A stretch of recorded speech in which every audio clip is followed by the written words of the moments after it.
Hello दोस्तों, welcome to the सरकारी update point channel. आज हम बात करने वाले हैं बिहार एसएससी इंटर लेवल की जो एग्जामिनेशन होने वाली है उसमें केवल आपको 12 पास है तो कैंडिडेट के लिए 23,175 वैकेंसी निकाला गया है। अगर आप गवर्नमेंट जॉब की तैयारी कर रहे हैं तो then this video is going to be very important for you. तो दोस्तों इस वीडियो को यहाँ से स्टार्ट करते हैं। तो जैसा कि आप सभी लोग स्क्रीन पर देख रहे होंगे, सबसे पहले बात करें तो यह वैकेंसी जो निकाला गया है बिहार कर्मचारी चयन आयोग के द्वारा निकाला गया है। जैसा कि दोस्तों आप सभी को पता होगा कि यह 2023 में भी वैकेंसी आया था जिसमें एग्जामिनेशन टालते टालते अभी तक आया गया और इसका फिर से फॉर्म रीओपन किया गया है सभी कैंडिडेट के लिए। और इसमें आपको जो फॉर्म का जो फिलिंग था पहले था 550 रुपया था, लेकिन अभी केवल 100 रुपये आपको रहने वाली। तो आप ध्यान से इस वीडियो को देखिएगा, क्या आपको ये जो पहले फॉर्म अप्लाई किया है उनको भी दोबारा अप्लाई करना चाहिए। इन सभी सवालों का जवाब आपको इस वीडियो में मिलने वाला है। तो आप लोग देख रहे हो कि यह विज्ञापन संख्या की बात करें तो 2023 ही रहने वाली है। अगर स्टार्टिंग की बात करें तो ये आपका जो फॉर्म का जो स्टार्टिंग है 15 अक्टूबर से स्टार्टिंग होगा और 25 अक्टूबर तक 25 नवंबर तक आपको इसमें चलने वाली है। यानी कि 15/10/2025 से लेकर के 25/11/2025 तक आप इसमें ऑनलाइन अप्लाई कर सकते हैं। सबसे पहले आपको रजिस्ट्रेशन करना पड़ेगा, जैसा आपको आप सभी को पता होगा। दोस्तों अब बात कर लेते हैं कि किस पोस्ट में कितनी वैकेंसी निकाला गया। तो जैसा कि आप सभी लोगों को स्क्रीन पे दिख रहा होगा, सबसे पहले बात करें तो निम्न वर्गीय लिपिक की जो पद है उसमें आपको पथ निर्माण विभाग के द्वारा लेवल 2 वेतमान जिसका रहने वाला है, इसमें केवल आपको इंटरमीडिएट आपको पास आउट अगर किया यानी कि 12th अगर आपने पास किया है तो ये इसमें आप अप्लाई कर सकते हैं। साथ ही में कहा गया है कि आपके पास टेक्निकल योग्यता भी होनी चाहिए, यानी कि टेक्निकल एलिजिबिलिटी का मतलब है कि आपके पास कंप्यूटर पर हिंदी में आपको जो टाइपिंग होता है वर्ड प्रोसेसिंग टंगर का आपके पास नॉलेज होनी चाहिए। अगर इसमें देखें तो वैकेंसी आपको अनारक्षित वर्गों के लिए 15 वैकेंसी आपको देखने को मिलेगी। साथ ही में बात करें अनुसूचित जाति के लिए तो सभी कैटेगरी के लिए रिजर्व करके रखा गया। अगर कुल पदों की बात करें तो 38 आपको टोटल पद देखने को मिलेगा। नेक्स्ट अगर बात करें तो निम्न वर्गीय लिपिक की जो पद है उसमें भी आपको मद निषेध जो उत्पाद विभाग है उसके अंतर्गत आता है, इसमें भी आपको इंटरमीडिएट ही मांगा गया। और साथ ही में कहा गया है कि आपको पास कंप्यूटर का आपके पास नॉलेज होना चाहिए और साथ ही में हिंदी एवं इंग्लिश में आपको टंकन यानी कि आपको टाइपिंग आना चाहिए। नेक्स्ट अगर देखें तो निम्न वर्गीय जो लिपिक की पोस्ट है उसमें आपको गृह विभाग में निकाला गया है। यह जो आपको इंटरमीडिएट पे भी देखने को लगेगा, इसमें भी सेम एलिजिबिलिटी क्राइटेरिया मांगा गया है। वही देखेगा निम्न वर्गीय लिपिक की गृह विभाग में तो उसमें भी आपको सेम ही देखने को मिलेगा। फिर आपको निम्न वर्गीय लिपिक की जो पद है श्रम संसाधन विभाग में, इसमें आपको दोस्तों देखने को मिलेगा इंटरमीडिएट पे है। इसमें भी आपको हिंदी का जो टंकन है यानी कि हिंदी का जो टाइपिंग है कंप्यूटर संचालन में भी आपको यहाँ पे आनी चाहिए। और साथ ही में देखेंगे तो इसकी टोटल पदों की संख्या 20 रहने वाली है। वैसे ही देखें तो सभी पोस्टों के लिए बहुत सारे ऐसे पोस्ट निकाले गए हैं जिसमें आपको देखें कि निम्न वर्गीय लिपिक है, इसमें आपको अलग से एक पोस्ट निकाला गया जो कि सभी विभागों के द्वारा अलग अलग वैकेंसी देखने को मिलेगा। वही देख सकते हैं आपको निम्न वर्गीय लिपिक है जिसमें अल्पसंख्यक कल्याण विभाग के द्वारा निकाला गया है और इसमें आपको इंटरमीडिएट कंप्यूटर संचालन का नॉलेज खोजा गया। अगर देखें टोटल पदों की तो टोटल पद दोस्तों आपको 63 पदों पर वैकेंसी देखने को मिल रही होगी। वही बात करें पर्यावरण वर्ण एवं जलवायु परिवर्तन में तो इसमें भी आपको सेम ही देखने को मिलेगा। फिर है निम्न वर्गीय लिपिक की पोस्ट है, बहुत सारा निम्न वर्गीय लिपिक की पोस्ट है। अब मैं इसका ऑफिशियल नोटिफिकेशन का लिंक मैं अपने टेलीग्राम चैनल पे या फिर अपने व्हाट्सएप चैनल पे दोनों पे डाल दूंगा। आप जाकर के मेरा टेलीग्राम चैनल ज्वाइन कर लीजिएगा, वहां से आपको ऑफिशियल नोटिफिकेशन दिख जाएगा। फिर बात करें राजस्व विभाग में तो राजस्व विभाग में आपको देखा गया है कि इंटरमीडिएट पे मांगा गया है जिसमें आपको कोई टाइपिंग का नॉलेज नहीं मांगा है, केवल आपने अगर 12 पास किया है तो आपको राजस्व विभाग में कर्मचारी के लिए आपको इसमें पोस्ट देखने को मिल जाएगा। टोटल पदों की बात करें तो 3559 पोस्ट आपको देखने को मिलेगा और 1053 जो पोस्ट है दोस्तों इसमें आपको महिलाओं के लिए इसमें आरक्षित किया गया है। फिर देखें पंचायत भवन में तो पंचायत भवन में आपको कहा गया कि इंटरमीडिएट पास आउट होना चाहिए और पंचायती राज विभाग के अंतर्गत यह वैकेंसी देखने को मिलेगी। वही बात करें तो इसमें आपको कंप्यूटर का नॉलेज भी खोजा गया है। और साथ ही में अगर बात करें तो 3532 इसमें वैकेंसी देखने को मिलेगी। और साथ ही में बात करें तो 1022 जो है आपको रिजर्व रहने वाली है। वही देखें निम्न वर्गीय लिपिक की जिसमें आपको कंप्यूटर का संचालन आना चाहिए अच्छे से। निम्न वर्गीय खाद्य एवं भूतत्व विभाग में भी आपको सेम ही कहा गया कि कंप्यूटर संचालन आपको खोजा ही गया है, यानी कि आपने 10+2 अगर पास आउट किया है तो कंप्यूटर का आपके पास बहुत सारे ऐसे डिग्री मिलेंगे जिसको आपको ले लेनी है, अभी से ही आपको मिलेगा तो ले लीजिएगा। अगर आपने किया है तो बहुत ही ज़्यादा अच्छी बातें हैं। नेक्स्ट देखें तो निम्न वर्गीय लिपिक जो परिवहन विभाग में है वैसे आपको देखने को मिल जाएगा जिसमें आपको इंटरमीडिएट के साथ ही कंप्यूटर का संचालन बहुत सारे पोस्ट में से खोजा गया है। फिर देखें कि आपको निम्न वर्गीय लिपिक का है जो कि मंत्रिमंडल सचिवालय विभाग में खोजा गया, पशु एवं मत्स्य विभाग में है। ऐसे ही बहुत सारे आपको पोस्ट देखने को मिल जाएगा। टोटल अगर देखें तो इसमें कितनी पोस्ट है तो बहुत सारे आप लोग जैसे कि आप लोग देख रहेंगे ये सभी जिला में आपको इसमें देखने को मिल जाएगा। जिसमें अगर बात करें तो सबसे नीचे में जैसे ही आप लोग स्क्रीन पे देख रहे स्क्रॉल करते जाते हो तो कितने पद आप लोगों को देखने को मिल रही होगी। अब देखें दोस्तों कि कितनी टोटल पदों की संख्या है। तो संख्या की अगर बात करें तो टोटल पदों की जो संख्या है दोस्तों बहुत सी ज़्यादा रहने वाली है। जैसा कि आप सभी लोग देख रहे होंगे, टोटल पदों की अगर बात करें तो 10,142 जो पोस्ट है उसमें आपको बढ़ा करके दिया गया है। यानी कि अगर टोटल पदों की बात करें तो टोटल आपको 23,175 पोस्ट आपको देखने को मिलने वाली है, जिसमें बहुत सारे विभागों में वैकेंसी देखने को मिलेगी जो कि बिहार ही में रहने वाली। केवल आपको 10+2 पास होनी चाहिए। अगर 10+2 पास आउट किया है तो आप इस फॉर्म को जरूर से अप्लाई करें, चाहे आपके पास कंप्यूटर का नॉलेज हो या फिर ना हो। जैसे ही आप एग्जामिनेशन पास आउट कीजिएगा तो आपको ऑटोमेटिक कंप्यूटर का अपने कोर्स किया है तो आपके पास नॉलेज तो आ ही जाएगा। ऐसा नहीं है कि आपको थोड़ा भी यूज नहीं आता होगा, करना जरूर आता ही होगा। अब देखें इसमें जो न्यूनतम शैक्षणिक योग्यता की बात किया गया है ऑफिशियल नोटिफिकेशन के द्वारा, मैं आपको दिखा देता हूं कि ऑनलाइन आवेदन समर्पित करने की जो अंतिम तिथि है वहां तक मान्यता प्राप्त संस्थान से आपको इंटरमीडिएट पास आउट होना चाहिए। उपयुक्त तालिका में वर्णित पदों के सामने उल्लिखित न्यूनतम जो शैक्षणिक योग्यता है उसको भी आपको निर्धारित करना चाहिए।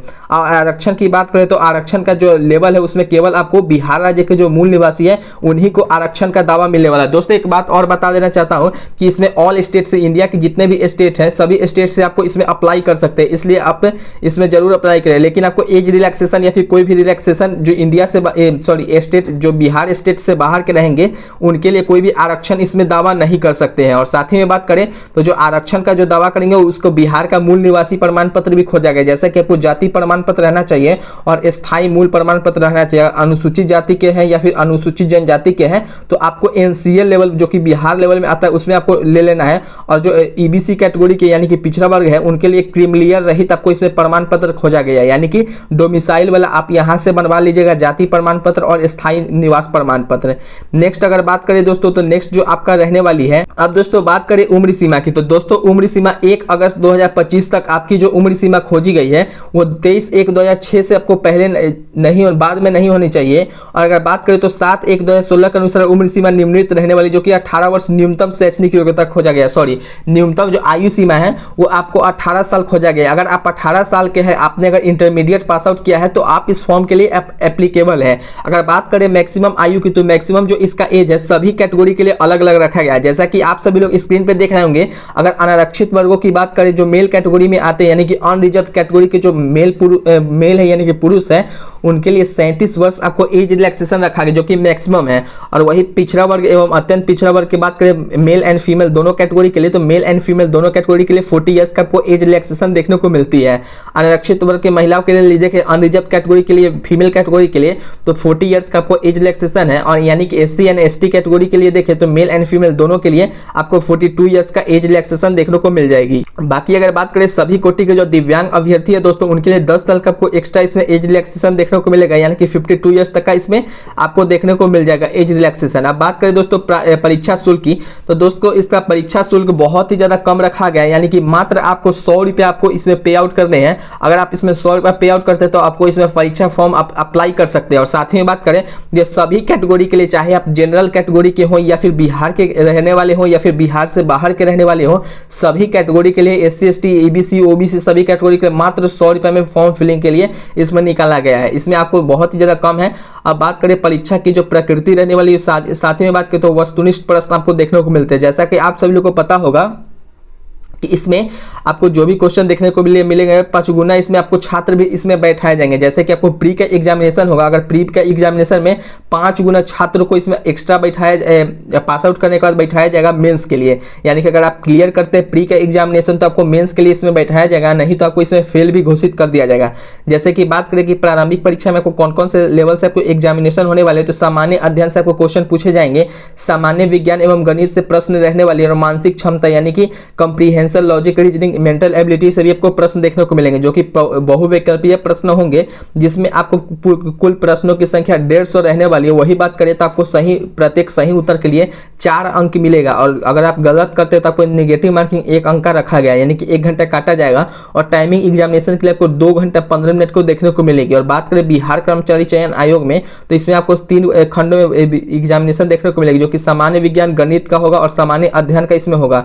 अगर पुस्तकों की बात करें तो इसमें जो एग्जामिनेशन का जो लेवल रहेगा एनसीईआरटी या फिर बीएसईबी या आईसीएसई बोर्ड के जो टेक्स्ट बुक है उसी से मान्य रहने वाली है। और एग्जामिनेशन में तो आप सभी को पता ही होगा कि इलेक्ट्रॉनिक सामान कुछ भी नहीं ले जाना रहता है। अब बात करें सिलेबस की, तो सिलेबस भी खास तौर पर ध्यान रखना है दोस्तों कि सामान्य अध्ययन के लिए इसमें प्रश्नों का जो उद्देश्य अभ्यर्थियों के आसपास के जो वातावरण की सामान्य जानकारी है उसके अनुसार या फिर समाज में जो भी अनुप्रयोग हो रहे हैं उनके संबंध में अगर उसकी योग्यता की जांच करना होगा तो वर्तमान घटनाओं के बारे में भी आपको दिन प्रतिदिन आपको देखना पड़ेगा। फिर अगर समसामयिक विषय की बात करें तो उसमें आपको वैज्ञानिक प्रगति और राष्ट्रीय जो अंतर्राष्ट्रीय पुरस्कार है उसके बारे में आपको देखने को मिलेगा। और भारत एवं भाषाएं पुस्तक के बारे में रहेगा। राजधानी, मुद्रा, खेल, खिलाड़ी, महत्वपूर्ण घटनाएं भी देखने को मिलेगा। उसके बाद देखें तो भारत और जो उसकी पड़ोसी राज्य है उनसे भी क्वेश्चन आपको देखने को मिलेगा, जैसे कि पड़ोसी देशों का इतिहास क्या है, भारत का इतिहास क्या है, संस्कृति क्या है, भूगोल क्या रहने वाली है और उसका स्वतंत्रता आंदोलन में किस किस का इसमें जानकारी आपको पूछा जाने वाली है। वही बात करें सामान्य विज्ञान की तो आपको क्लास 10 के अनुसार ही पूछा जाएगा, यानी कि मैट्रिक के अनुसार ही पूछा जाएगा। भौतिक शास्त्र रहने वाली यानी कि फिजिक्स, केमिस्ट्री एंड बायोलॉजी से आपको क्वेश्चन पूछने जाने वाली है। वही देखें मैथ्स में, तो मैथ्स में आपको बस कुछ ही प्रश्नों का इसमें कुछ ही चैप्टर आपको पढ़ने हैं, जैसे कि बात करें संख्या पद्धति से संबंधित प्रश्न पूछे जाएंगे, पूर्ण संख्याओं का अभिलक्षण, फिर वह दशमलव और भिन्न, संख्याओं के बीच परस्पर संबंध, मूलभूत अंक गणितीय संक्रियाएं, प्रतिशत यानी कि परसेंटेज, अनुपात और समानुपात, रेशियो एंड प्रोपोर्शन, एवरेज, और इससे रहने वाले ब्याज एवं लाभ और हानि, इससे भी आपको प्रश्न पूछे जाएंगे। यानी कि बस कुछ ही आपको इसमें मैथ्स में आपको चैप्टर पढ़ने हैं जिसमें क्वालिफाई कर जाए, यानी कि आपको एसएससी जैसा नहीं रहने लग, इसमें एसएससी में बहुत ही बड़ा सिलेबस रहता है मैथमेटिक्स का, इसमें मैथमेटिक्स का उतना रोल नहीं रहने वाला है दोस्तों। इसलिए आप इसमें मैथमेटिक्स को तो ऐसा नहीं कर सकते कि नहीं पढ़ना है, आपको तो पढ़ना तो पड़ेगा ही। फिर नेक्स्ट देखें रीजनिंग की, तो रीजनिंग में भी आपको सेमी सिलेबस नहीं रहता है, इसमें जो है शाब्दिक एवं गैर शाब्दिक दोनों प्रकार के प्रश्न पूछे जाते हैं। इस घटक के निम्न से संबंधित जो भी प्रश्न होते हैं, जैसे कि आपको श्रृंखला, कूट लेखन एवं कूट व्याख्या, ऐसे प्रश्न आपको देखने को मिलेंगे। अब दोस्तों बात कर लेते हैं कि क्वालिफाइंग मार्क्स क्या चाहिए। अगर आप एग्जामिनेशन देते हो तो आपको प्री के एग्जामिनेशन पास आउट करने के लिए कुछ तो इसमें रखा गया है, जैसे कि आप सभी लोग देख रहे होंगे सामान्य वर्ग के लिए आपको 40% देखने को मिल जाएगा, यानी कि सामान्य वर्ग के आप कैंडिडेट है तो आपको पास 40% मिनिमम आपके पास जो है पास आउट करने के लिए रहनी चाहिए। पिछड़ा वर्गों की बात करें तो उनके लिए 36.5% इसमें रहने वाली। वही बात करें अति पिछड़ा वर्गों के लिए, तो अति पिछड़ा वर्गों के लिए 34% आपको पास आउट होनी चाहिए, यानी कि परसेंटेज इतना आता है तभी आप पास करिएगा, नहीं तो आप पास आउट नहीं माने जाइए, आपको फेल घोषित कर दिया जाएगा, इतना से कम लाइएगा। वैसे आपको अगर कट ऑफ अगर आता है तब उसमें आपको जानकारी ज़्यादा अच्छे से मिल जाएगी। वही बात करें सभी महिलाओं के लिए और दिव्यांग के लिए, तो 32 आपको देखने को मिल जाएगा। चाहे आप अनुसूचित जनजाति के हैं तभी आपको मिनिमम जो है 32% आपको पासिंग मार्क्स रहने वाली है। वही बात करें ऑनलाइन आवेदन की प्रारंभिक तिथि की, तो जो इसका आवेदन जो स्टार्टिंग हो रहा है यानी कि ऑनलाइन आवेदन, तो 15 तारीख से आपको स्टार्टिंग देखने को मिल जाएगा। और इसका लास्ट डेट दोस्तों है परीक्षा आपको जमा एवं शुल्क जो भी आपको जमा होगा वो 25/11/2025 तक रहने वाली है। वही ऑनलाइन आवेदन भरने की जो अंतिम तिथि है दोस्तों वो 27/11/2025 तक रहने वाली है। अब दोस्तों आपके पास आरक्षण से संबंधित प्रमाण पत्र अगर आप लगाना चाहते हो तो आपको क्या क्या इसमें खोजा गया है, तो ऑनलाइन आवेदन पत्र में आपको भरने से पहले ही यानी कि 15 तारीख से तो स्टार्टिंग होगा 15 अक्टूबर से, इससे पहले आपको क्या क्या डॉक्यूमेंट रखनी चाहिए अपने पास में, ताकि बाद में आपको कोई भी प्रॉब्लम ना हो। और इससे आपको सबसे ज़्यादा जानकारी देना पड़ेगा कि ऑनलाइन आवेदन पत्र में भरने से पहले आपको क्या क्या चाहिए। तो सबसे पहले देखें तो दोस्तों सबसे पहले आपको क्या चाहिए, मैट्रिक का सर्टिफिकेट होना चाहिए एवं मूल प्रमाण पत्र दोनों होनी चाहिए, और इंटरमीडिएट समकक्ष में जो भी आपके संबंधित अंक पत्र है एवं मूल पत्र है दोनों आपसे खोजा गया। और साथ ही में अगर आपके पास कंप्यूटर ज्ञान से संबंधित अंक पत्र है तो उसको यहाँ पे लगा देनी है। और आपके पास एक स्थायी निवासी है या फिर आवासीय प्रमाण पत्र भी इसमें आपको लगानी है। फिर जाति प्रमाण पत्र जो है क्रीमिलियर रहित सहित प्रमाण पत्र रहने चाहिए। और जो आर्थिक रूप से कमजोर वर्ग के जो प्रमाण पत्र है उसमें आपको लगाना है। यदि आप अगर स्वतंत्रता सेनानी के अगर पोता पोती या नाती नतनी है तो उनका अगर प्रमाण पत्र है तो आप लगा लीजिएगा।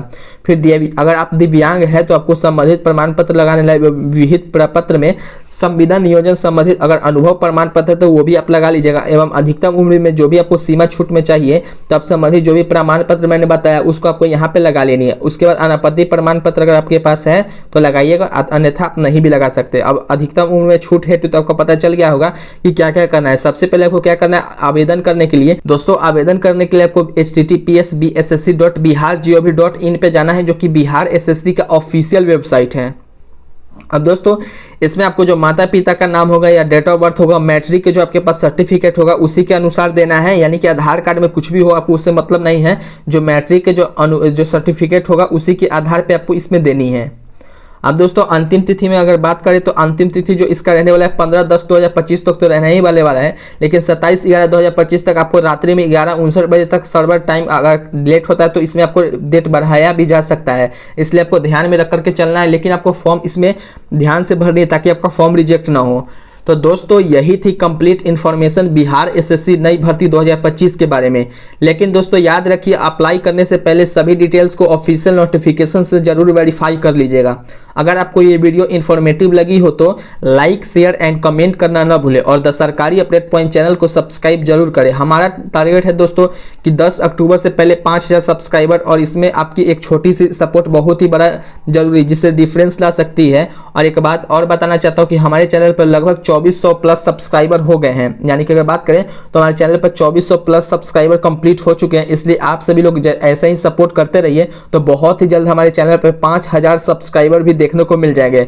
तो आप सभी लोगों के लिए दिल से धन्यवाद करता हूं कि आप सभी लोगों ने इतना सपोर्ट किया, और दोस्तों उम्मीद करता हूं कि आप सभी लोगों को यह वीडियो पसंद आया होगा। दोस्तों एक और बात है कि आप सभी से रिक्वेस्ट करना चाहता हूं कि आपको यह वीडियो कैसा लगा, कमेंट में जरूर बताएं कि आपको कैसा लगा, और साथ ही में आप बिहार के किस जिला से रहने वाले हैं, या फिर बिहार से हैं या फिर कहीं और किसी स्टेट से हैं, तो भी आप हमें कमेंट करके पूछ सकते हैं। या फिर अगर आपको कोई भी डाउट रहता है तो आप हमें कमेंट करके जरूर पूछें। तो दोस्तों इस वीडियो को यहीं पे एंड करते हैं, तब तक के लिए जय हिंद, वंदे मातरम, जय बिहार, धन्यवाद।